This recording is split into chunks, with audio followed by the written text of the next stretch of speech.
Hey yo, j'espère que vous allez bien, on se retrouve aujourd'hui pour une nouvelle vidéo qui va être une vidéo que j'avais pas prévu de faire en fait parce que là, je viens de finir un drama qui franchement, tellement il m'a passionné en ces 2 jours que j'ai vu de drama qu'il faut que j'en parle. Vu qu'on est en période de confinement et j'espère vraiment que vous restez chez vous, je m'étais dit que c'était vraiment le bon moment de commencer un drama. Donc j'ai été sur Netflix et c'était samedi. Et ce samedi est sorti sur Netflix en France, sans doute le drama événement de ce début d'année 2020 qui est Itaewon Class. 장사 시작해볼까? 안 될 거라고 미리 정해놓고 그래서 뭘 하겠어요? 해보고 판단해야지. 나한테 뭔 짓을 해도 상관없어.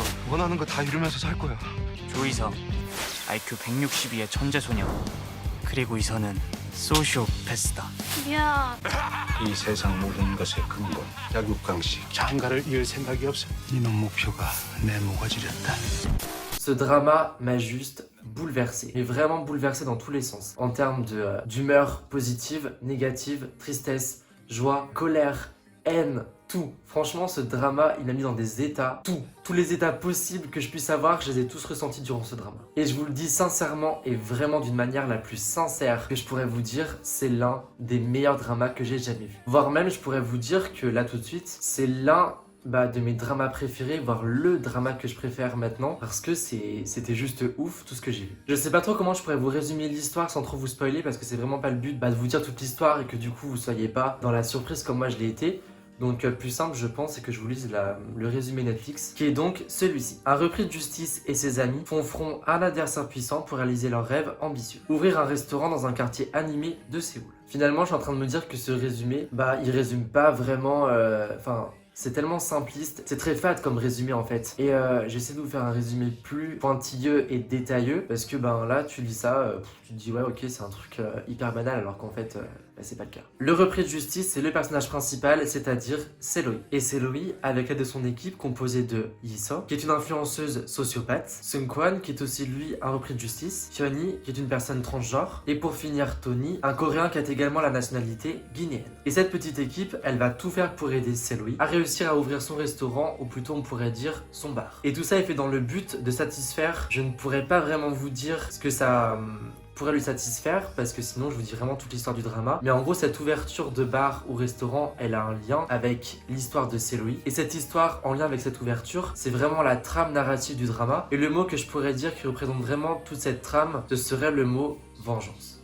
Alors pourquoi ce drama il m'a tant bouleversé en fait, c'est parce que dès le premier épisode, on te met vraiment dedans, genre ça commence direct. Le premier épisode, à la fin, j'étais mêlé entre tristesse, énervement, haine, j'avais envie de tout casser franchement, parce que c'est tellement injuste ce que vous allez voir dans le premier épisode, que dès le départ t'es là, il faut que tu vois la suite. Et c'est vraiment avec ce premier épisode en fait que t'es plongé là-dedans et que t'as plus envie en fait de t'arrêter. Parce que moi les 16 épisodes, je les ai vus en 2 jours, entre samedi et dimanche, j'ai fait que ça. Franchement, tellement j'étais à fond que je voulais savoir la suite, c'était tellement prenant que j'ai pas vu le temps passer et que j'ai tout vu en 2 jours. Ce drama il regorge de plein de situations qui sont d'un dénouement et de retournement de situation et de émotions positives comme négatives, et ça aborde vraiment plein de sujets différents, que ce soit le racisme, la transphobie, l'homophobie et plein de sujets de société en fait qui sont tabous dans la société coréenne actuelle, que c'est vraiment hyper intéressant à voir et tu t'ennuies en fait jamais. Vraiment, dans ces 16 épisodes, il n'y a vraiment pas un moment où tu te dis je me fais chier, tu vois. Et c'est vraiment, c'était vraiment un gros coup de cœur.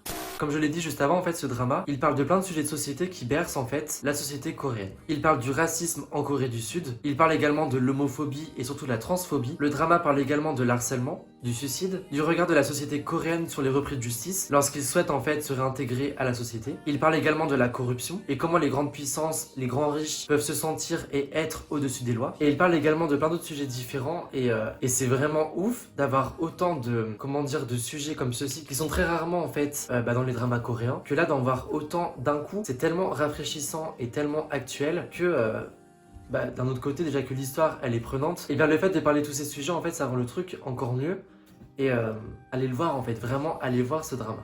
Parlons ensuite du casting, et surtout ce casting il est juste génial.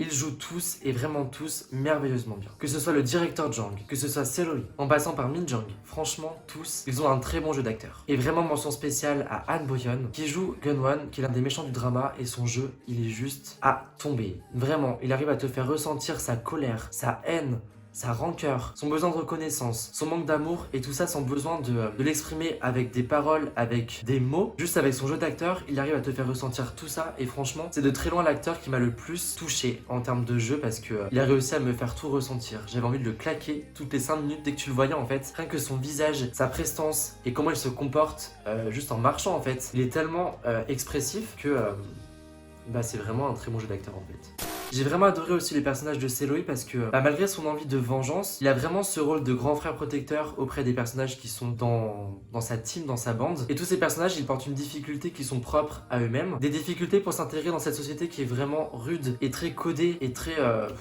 vieux jeu on va dire. Et Seloy, malgré son envie de vengeance, il va jamais au-dessus de ses principes et de ses valeurs. Et j'ai vraiment été sincèrement touché par ce personnage parce que il est tellement bon et tellement pur que ça fait vraiment du bien de voir des gens comme ça. Après je sais que le personnage de Yisol a vraiment fait pas mal de débats dans les personnes qui ont regardé le drama parce qu'elle a un côté vraiment insupportable parfois mais qui est vraiment dû à son côté sociopathe. C'est-à-dire qu'elle peut être en fait dénouée de culpabilité et elle peut avoir un comportement qui peut être antisocial. Et ce côté sociopathe en fait il est vraiment approfondi et vraiment creusé et vraiment mis en valeur et c'est pour ça en fait que des fois même moi j'avais envie de la claquer en fait et de lui dire mais t'es conne ou genre arrête, tu vois, genre stop. Et d'un autre côté des fois tu comprenais vraiment son trait de caractère, sa personnalité en fait qui est comme ça. Et je peux comprendre que des gens puissent ne pas accrocher, mais d'un autre côté c'est vraiment son trait de caractère qui est comme ça. Donc non, je trouve ça vraiment intéressant de mettre un personnage qui peut paraître aussi insupportable et de le mettre aussi en avant et c'est vraiment bien en fait.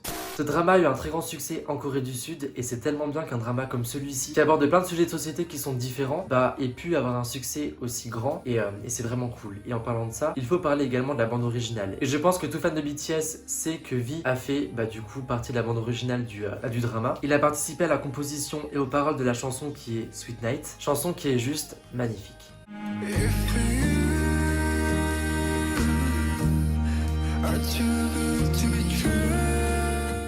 Pour finir avec cette vidéo, ce que je pourrais dire, c'est que j'ai vraiment tout aimé. Que ce soit l'histoire, les décors, les thèmes abordés, l'émotion, les jeux d'acteurs, tout est parfait. Alors franchement, si vous avez Netflix, et surtout en cette période de confinement qui est assez long, allez voir Itaewon Class parce que c'est juste un drama de malade.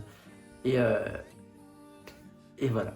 S'il y a des gens qui ont vu le drama, franchement, dites-le moi en commentaire et dites-moi vraiment ce que vous avez pensé parce que j'ai hâte de voir les ressentis de vous et de voir si on a vraiment les mêmes goûts en termes de choses et si on est vraiment tous emballés comme moi je l'étais ou si je suis le seul à être aussi excité de ce drama que j'ai trop aimé. Et si la vidéo vous a plu, comme d'habitude, mettez un pouce bleu, abonnez-vous à ma chaîne si c'est pas fait et on se retrouve durant la semaine pour une nouvelle vidéo.